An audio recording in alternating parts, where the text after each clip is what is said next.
Hey guys, this is Dana, and in this video, I'm going to be covering some of the more common definitions of codependency. The reason I'm going to be doing this video on codependency is because the concept of codependency, it's really grown and evolved over the years, and I think there's a lot of people, myself included, who were struggling with trying to see how could they possibly be codependent, or what does it exactly mean to be codependent.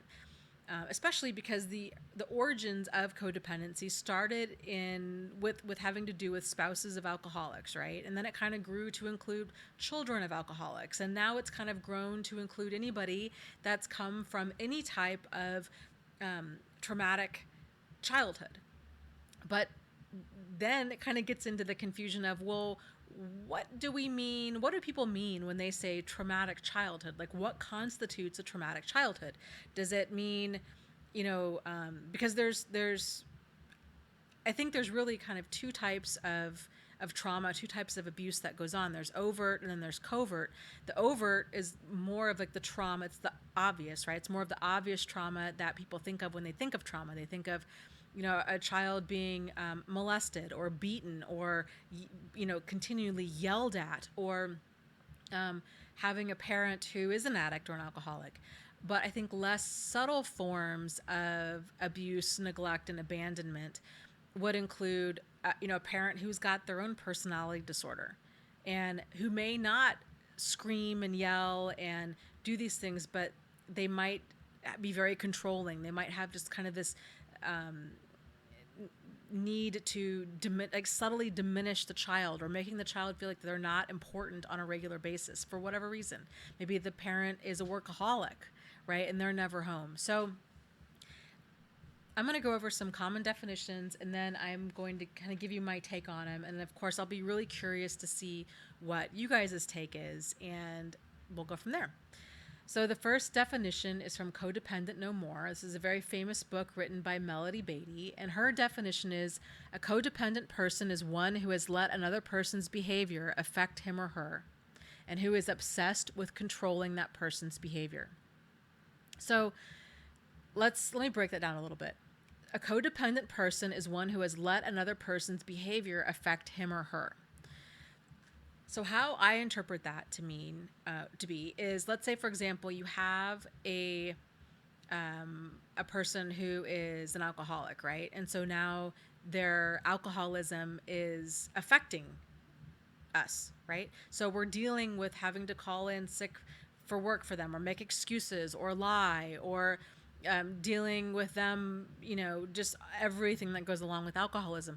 And it's the same kind of thing if you're in a relationship with a narcissist, right? So the narcissist's behavior, that emotional abuse, the emotional roller coaster, the confusion, the name calling, the put downs, the gaslighting, the silent treatment, all of it is affecting us, and it affects us in many different ways, right? So it affects us emotionally because, again, we're on that emotional roller coaster, and the good times are really good and the bad times are really bad, and there's this confusion of who really has the problem. Is it us or is it them? Or holding on to hope that this person can change. And so it's affecting us emotionally, and it's affecting us. It could be affecting us financially. It could be affecting us physically, most likely, with anxiety and stress and depression and weight gain or weight loss, or not sleeping, or becoming really irritable, or wanting to isolate, or not trusting other people. So these kinds of these are some of the ways that we can be affected by another person's behavior. A codependent person is also obsessed with controlling that person's behavior. So a codependent person would see all of this problematic behavior in somebody else, and instead of doing the healthy thing, which would be distancing themselves from that person, they double up their efforts. They cling on to this person and onto this relationship, and they think, this mentality of commitment at all cost. We are going to fix them. We're going to fix this relationship. And so now the codependent person is working double time to get them in thinking that, well, if I just show them more love, or give them more time, or get them into therapy, or get them into rehab, that they can change.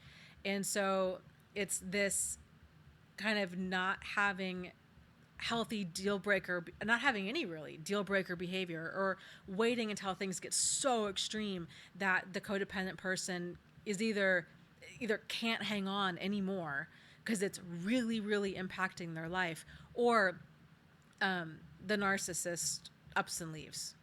So that's kind of how I interpret that definition. Here's another definition for you.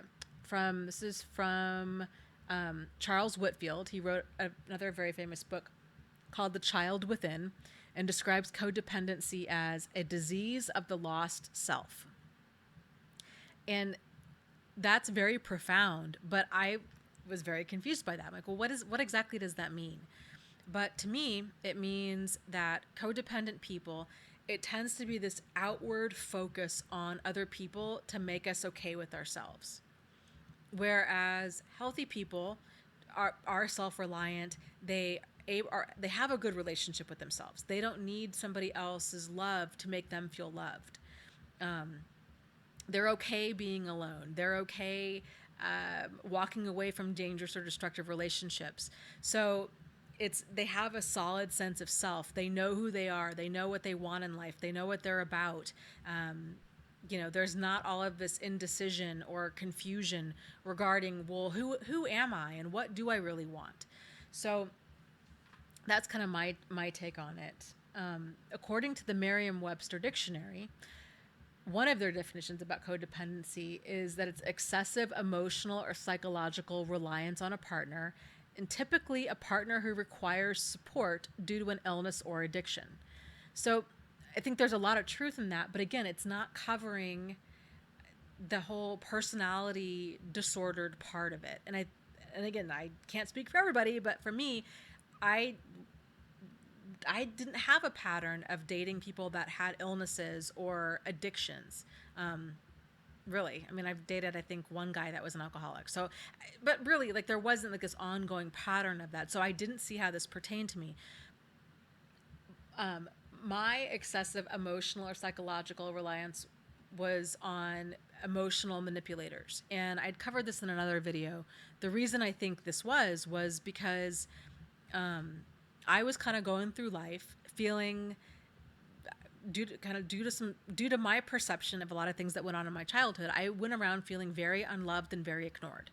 And so those were vulnerabilities for me. So when I came across people that were emotional manipulators with all of the love bombing, where all of a sudden you're talking for hours every day and they were showering me with attention and affection, and I was feeling so important and so loved, and I just soaked that up. It just felt so good. And it felt very healthy at the time. And so I wasn't able to see, like, how does this get so far off track? But it was because they were problematic people, and I was glossing over all of the problematic parts of them, and I was focusing on everything that felt good, that I thought was healthy in our relationship. And I thought that was the healthy thing to do, right? Like, that's what we're supposed to do. We're supposed to focus on the good in everybody, right? We're supposed to focus on the good parts of our relationship. Well, yes, but only to an extent, right? Like, we need to have healthy deal breaker behavior. We need to know where our boundaries are, where our limits are, and realizing that it's okay and it's healthy to cut certain people out of our lives. And so I think, okay, so let me give you another definition, and then I'll tell you what I think the best definition of codependency is. So this is a Wikipedia definition. I don't normally cite Wikipedia, but I thought this was a really fantastic understanding of codependency. Wikipedia says codependency does not refer to all caring behaviors or feelings, but only those that are excessive to an unhealthy degree. One of the distinctions is that healthy empathy and caregiving is motivated by conscious choice, whereas for codependents, their actions are compulsive. They usually aren't able to weigh the consequences of their actions or their own needs that they're sacrificing. The key word being compulsive. I thought that was huge, made total sense to me. So I think a lot of codependent people, according to this definition, I know I was definitely coming from this place where it was like this knee-jerk reaction where I felt it was a compulsive feeling of I need to help. Like if I can possibly help or fix the situation, then I need to do that. And I'd find myself volunteering for things that I didn't really want to volunteer for, saying yes when I really meant no, and getting myself like way overcommitting myself, like financially or physically or emotionally. I mean, like ridiculous. So it was, yes, just this compulsive drive to help other people when it was coming at the cost of my own emotional or physical or financial well-being. Not healthy. Not healthy. Don't do that. Like not healthy. So, but I think perhaps the best definition of codependency in is comes from the movie Jerry Maguire, where oh, I forget the gal's name, but she makes the comment of "you complete me."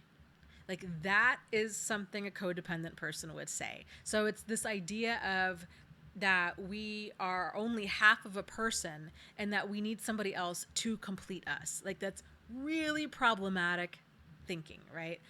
Renee Zellweger, that's her name, Renee Zellweger.